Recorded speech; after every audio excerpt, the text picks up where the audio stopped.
It's time for Fun with Math, and today we're going to talk again about functions and change.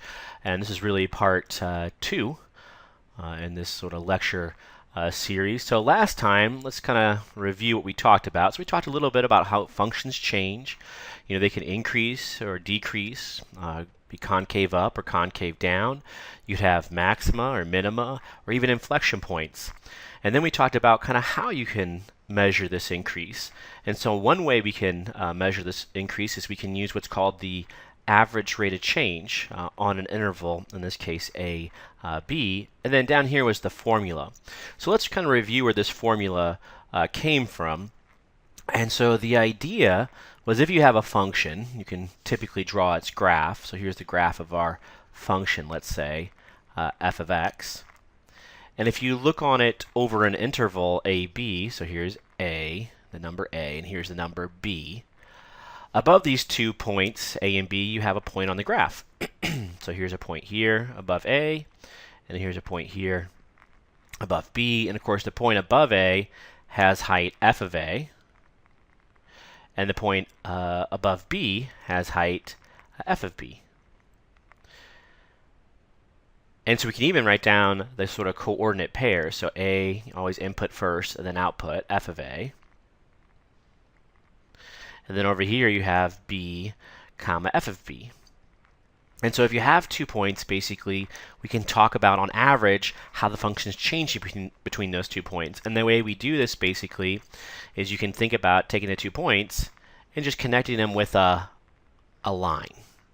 Right? So this is a line that's supposed to go through these 2 points right here.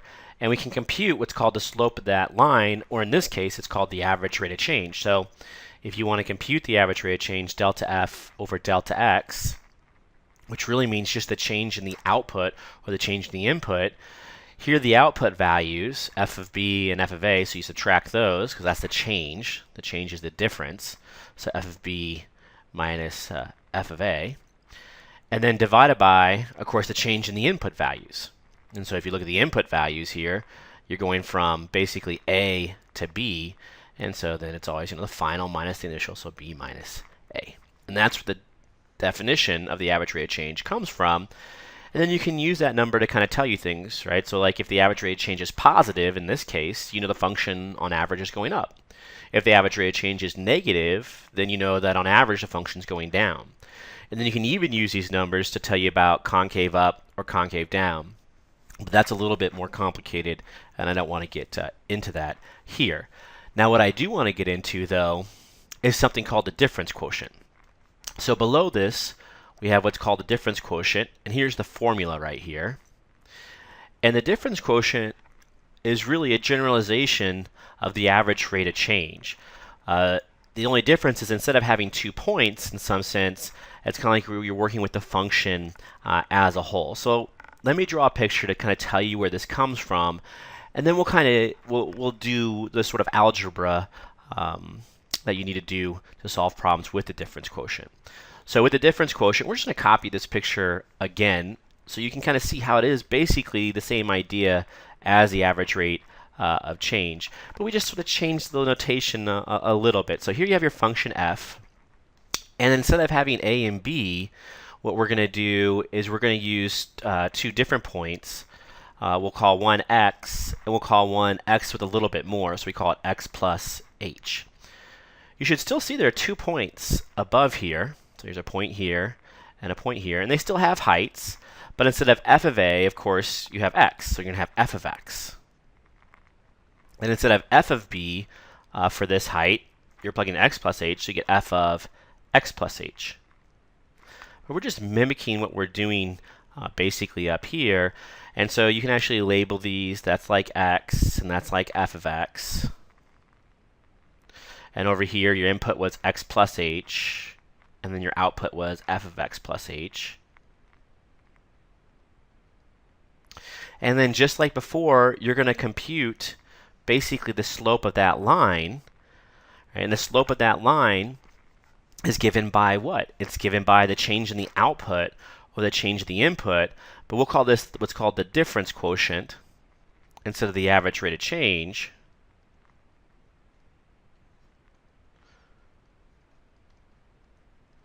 And so the difference quotient is given to you. Just take the change in the output. So you start here at f of x, and you end here at f of x plus h. And so the difference would be given to you by f of x plus h minus f of x on top. And then on the bottom, you have to change the input.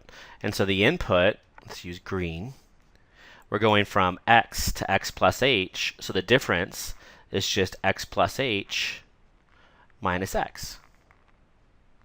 And so hopefully you see, okay, this thing here is basically this thing here, right? Because what happens on the bottom is those x's are going to cancel, and you're going to be left with f of x plus h on top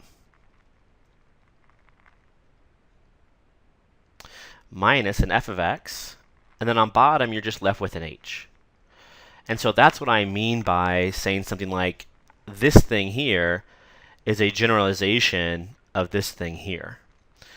Right? And it's a generalization because instead of using a number like a or a number like b, we're going to use a variable x and another variable x plus h.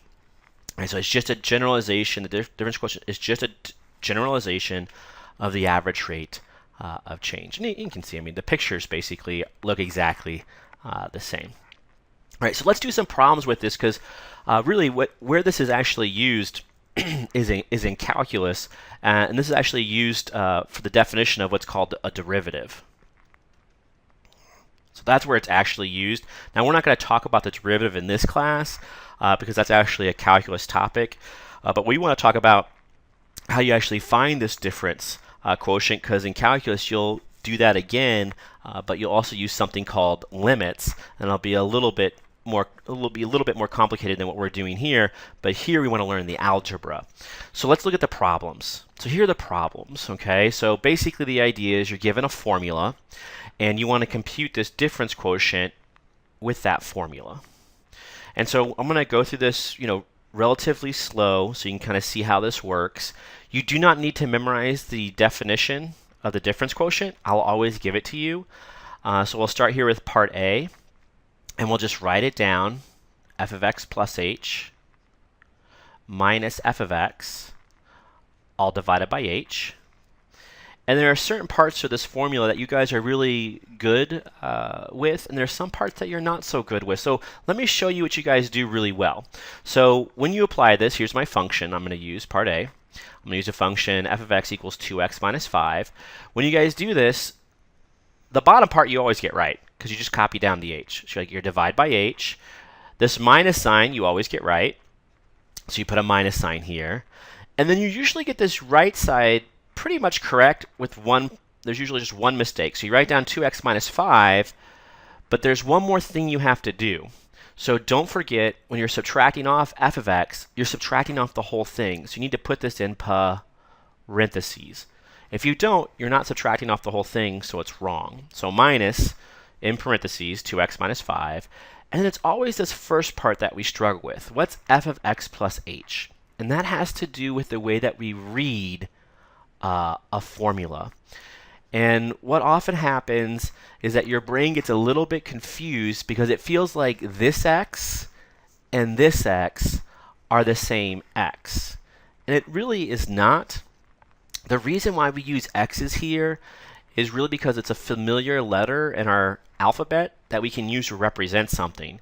Really, you could use whatever you want here, and in some sense, it may be better to use just a shape like a triangle, like this f of triangle equal to 2 times triangle minus 5. And so if you want to find f of x plus h, what happens is your triangle, what it is, it's just x plus h. So wherever you see x plus h, wherever you see a triangle over here, you're just going to plug in x plus h. So this is going to be 2 times x plus h minus 5. Okay. That's one way to look at this and to do it. Now, if that doesn't make sense, I'll show you another way on the next problem. All right, so here I just did the difference quotient, but of course I have to simplify this. So to simplify this, I have to do some of the basic sort of arithmetic and algebra. So here I can multiply through by the 2. And so that's going to be 2x plus 2h minus 5. And then minus a 2x. And then a minus will be a plus 5. And that's all over h. Now, when you're doing this difference quotient, you'll see a lot of things tend to cancel. So you see this 2x here is going to cancel that minus 2x there. And this minus 5 here is actually going to cancel this plus 5 there, which just leaves us with what? It leaves us with 2h divided by h. And then you can even see now that these h's are going to cancel too, because you have an h on top and an h on bottom, and you're multiplying. And so you're just left with a number 2. So the difference quotient of this function is just 2. Right?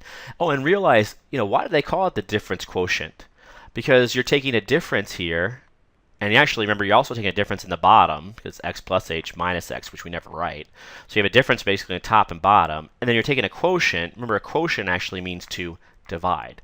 And so in mathematics, sometimes you don't realize this, but whatever it's called, the name of the thing has actual meaning. All right, so that's part A. Let's do part B, which is a little bit trickier. So let's look at part B. So in part B, I want to find, again, this difference quotient. So I'm going to write it down, but you don't have to memorize this. This will actually be given to you. So f of x plus h minus f of x, all divided by h.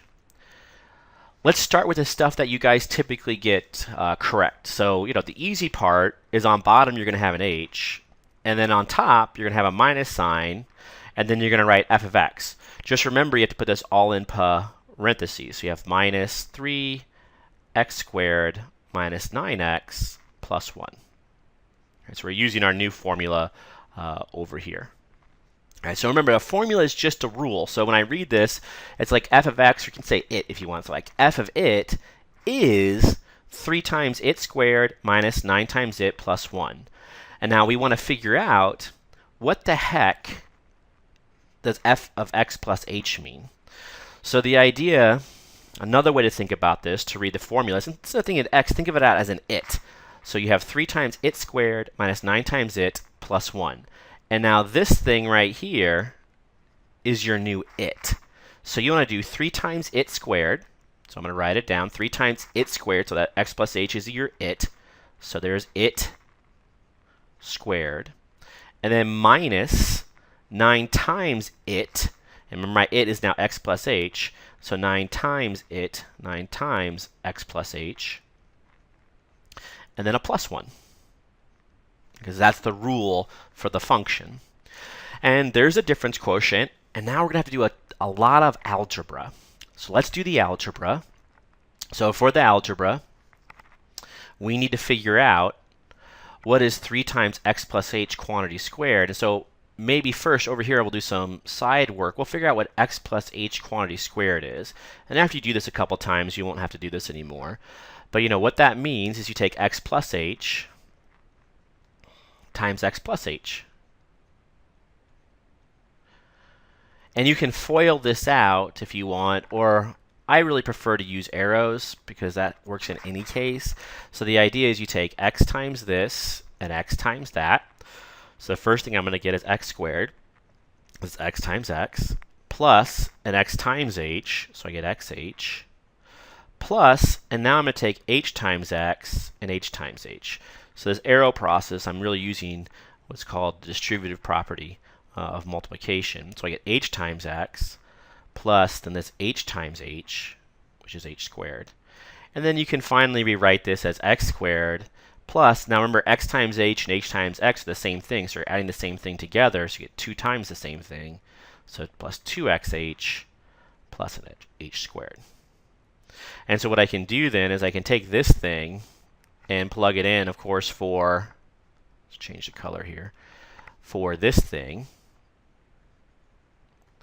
And so I'm going to get 3 times this x squared plus 2xh plus h squared. And then, of course, the minus all this stuff that's, sort of left over. So here, actually, I can multiply through by the 9, so by minus 9, so minus 9x and minus 9h. So maybe I'll do that. So minus 9x minus 9h. and then plus a 1. And then I can distribute this minus sign through too, so that's going to become minus, that's going to become plus because it's minus and minus, and then this will become minus because it's minus plus. And so I'll get minus 3x squared. Minus and minus is a plus 9x. And then minus a plus is a minus 1. And of course that's going to be all divided by h. Now you'll see here things are going to start to cancel, but before I cancel them off, I'm going to take care of this little 3 here. I'm going to take care of this 3 by multiplying this through by 3, then I'll cancel everything off. You know, it doesn't hurt to do sort of, one little step at a time, especially at this stage, to make sure you don't make any mistakes, or that you make sure that you understand everything completely. So I'll distribute that 3 through and get 3x squared plus 6xh plus 3h squared. And of course, I just copy this stuff down, even though I know some of it cancels. I'll cancel it off here in a minute. Oops, made a mistake there. So that's a minus 9h, and a plus 1, and a minus 3x squared, a plus 9x, and a minus 1. And this is all divided by h. And so now we can clearly see what's going to cancel. And so again, a lot of stuff is going to cancel here. So this is going to cancel with this. Minus 9x is going to cancel with plus 9x. Plus 1 is going to cancel with minus 1. And so what you're going to see here is that we're basically just left over with stuff on the top that has h in it. So you have 6xh plus 3h squared, and then minus a 9h, and then divided by h. And then there's basically sort of one more step we can do here, or two more if you like. The idea is that all the things on top have an h in common. So what we can do is we can factor that h out. So let's pull out that h, and we can play this little game. Something goes here, plus something goes here, minus something goes there. And of course, it's all divided by h. And so what goes here times h is 6xh. Well, that's a 6x, of course. And then what goes here times h is 3h squared. That's a 3h. And then what goes here times h is 9h, and that's the number 9. All right, so this is reversing that sort of distributive property. We say we factor out what they have in common. And so then clearly, since you're multiplying, the h's are going to cancel, and we're going to get our answer of 6x plus 3h minus 9.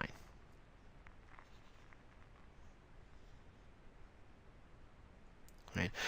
So to look back at this problem, it is really important that you are able to factor out the h. A lot of times students will struggle in the beginning with factoring because it's sort of the inverse in algebra of multiplication, right? So just distributing something through is really easy. Multiplying through by, let's say, up here by 9 isn't so bad. But doing the inverse sometimes is a little bit harder for your brain to get a hold of. So you need to practice it.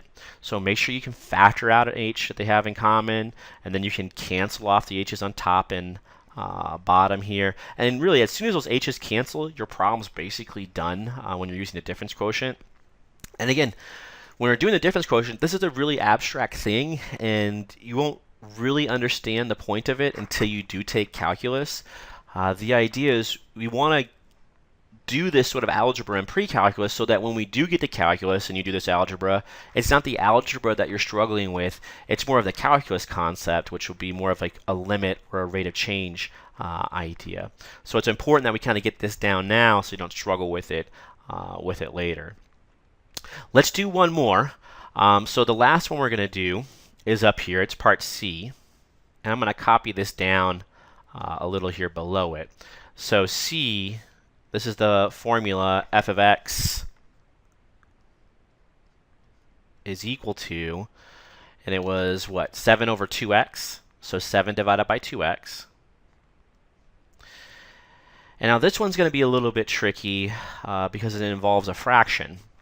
So if it involves a fraction, you kind of know there may be some common denominator stuff that's going to run around here. So let's do the difference quotient with this. So again, you don't have to memorize the difference quotient. It will always be given to you, but let's write it down. F of x plus h minus f of x, all divided by h.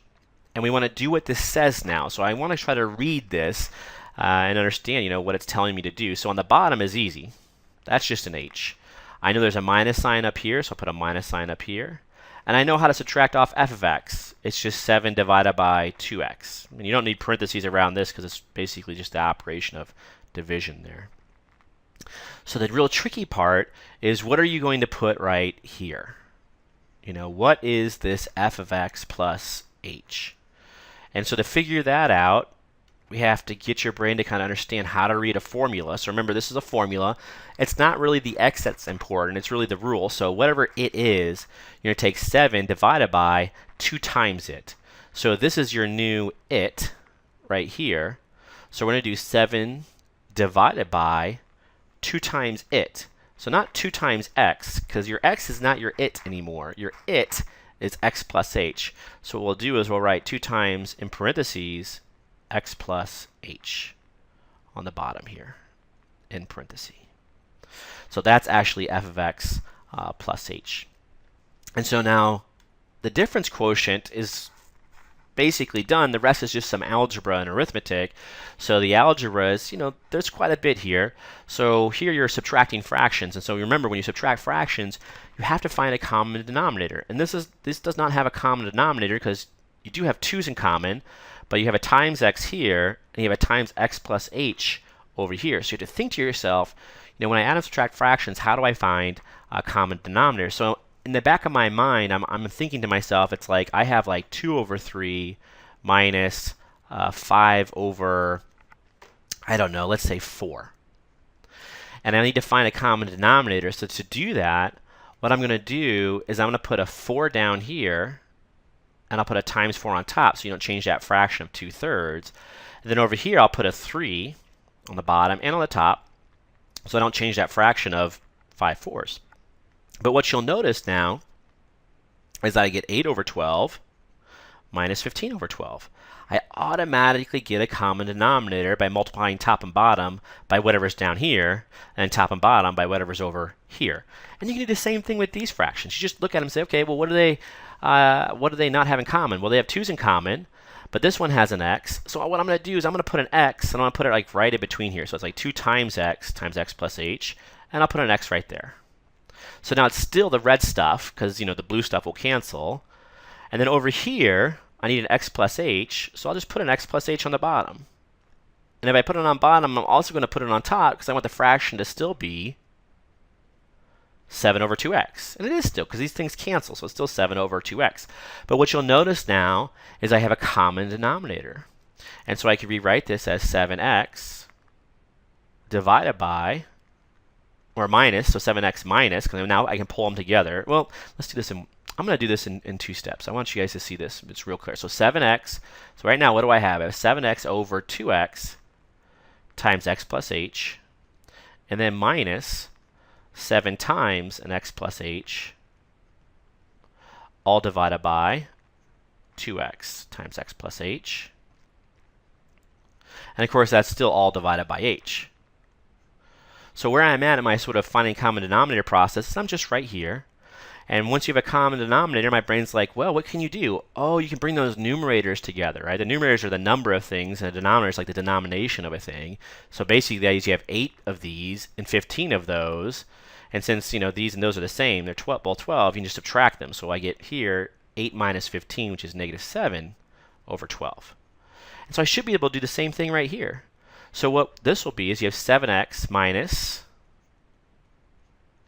7 times x plus h, all divided by your common denominator of 2x times x plus h. And of course, then that's all divided by, notice I'll draw that line a little bit longer. That's all divided by h. And I'm getting closer to being done because there's a little more algebra I can do on the top. So the little more algebra I can do is I can multiply through this by 7. And what's going to happen there, I can see the 7x's are going to cancel. So I'm going to have 7x to begin with, and then minus a 7x, and then minus a plus is a minus 7h. And again, that's all divided by 2x, x plus h. And that's all divided by h. You can see where the cancellation is going to occur now. The cancellation occurs here with the 7x's, so 7x minus 7x. I know I'm not quite done yet because the h's haven't canceled, so there's still a couple more steps to go. But I get negative 7h on top. I have 2x times an x plus h on the bottom. And then that, of course, that's all divided by my h. There's nothing else I can do up here.